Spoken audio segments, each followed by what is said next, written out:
On va continuer à parler de femmes, également à l'honneur à Paris, notamment à la Maison Rouge. On évoquait la semaine dernière l'exposition consacrée à Hélène Delprat, à la Maison Rouge. Une autre expo aussi est à découvrir au même endroit. C'est une expo au titre mystérieux, Inextricabilia. Et le sous-titre l'est aussi mystérieux.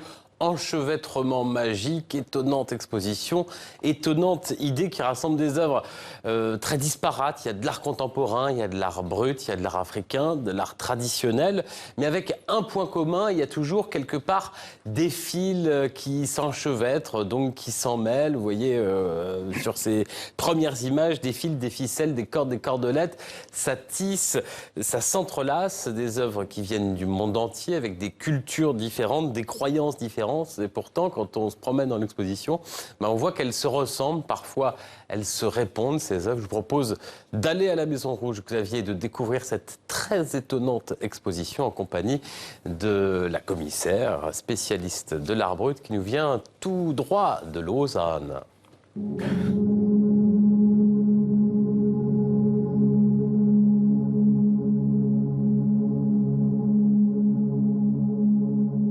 Il y a beaucoup d'œuvres qui se ressemblent, qui proviennent de contrées différentes, de croyances ou de cultures différentes, mais qui ont des points communs. En fait, elles se ressemblent, donc il y a des parentés formelles, des parentés stylistiques, mais aussi spirituelles, au sens large du terme. Ça signifie que ces œuvres, elles ont des valeurs ou des vertus réparatrices. Ce sont des œuvres qui soignent.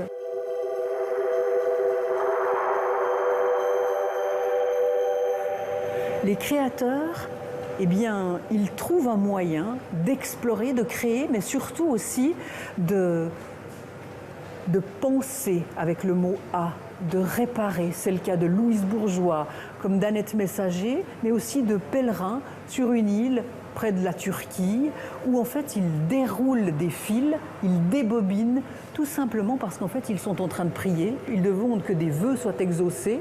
Donc vous voyez même des gens qui ne sont pas considérés comme des artistes créer des objets que moi en tout cas je considère comme des œuvres d'art magnifiques.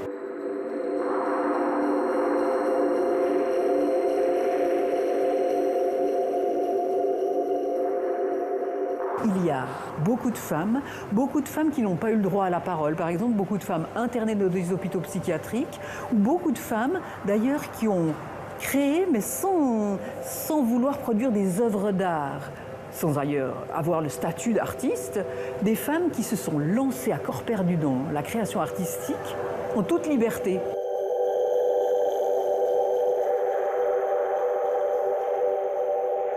C'est Louise Bourgeois qui a créé un corps de femme, en fait, rapiécé. Elle répare. On sait que Louise Bourgeois a beaucoup réparé, qu'il y a une valeur très réparatrice dans son œuvre. C'est une femme à la fois qui est allégée, qui est suspendue dans le vide, en équilibre.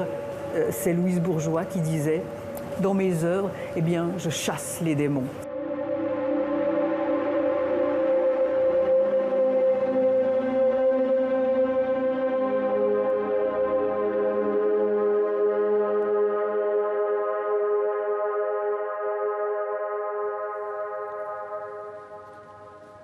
Donc, à la Maison Rouge, à Paris, à côté de la place de la Bastille, jusqu'en septembre, la Maison Rouge qui ferme l'an prochain. Donc, dépêchez-vous. Merci Jean-Baptiste, et à demain. À demain.